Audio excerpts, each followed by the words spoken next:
नमस्कार सांग माने स्माइल विथ एचडी फैमिली तरफ आपण मानक ओडिया नववर्ष अनेक अनेक शुभेच्छा एवं शुभकामना। आसतु आज ओडिया नववर्ष उपलक्षे एवं पणा संक्रांति उपलक्षे कदली पत्र आज लंच टी करवा।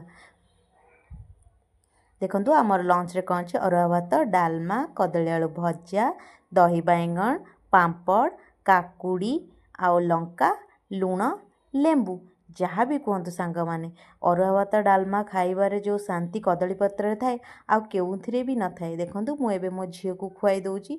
मो झियो को तो आज आइटम टी बहुत भल लागिला, मते भी मध्य बहुत ही भल लागिला। वाह मामा यम्मी यम्मी। यम्मी यम्मी मते तो भल लागिला, मो झियो को तो भल। आपण मानु केमति लागिला? भल लागुछ ना? एमति करी छपटा ढोकी दियंतु। जदि आपण मानक आम वीडियो सब भल लगे ताहले आम चैनल को लाइक शेयर और सब्सक्राइब करिया को जमा भी भूलंतुनी। रहिलु जय जगन्नाथ। एमती सब हसुता स्माइल विथ एचडी फैमिली सह।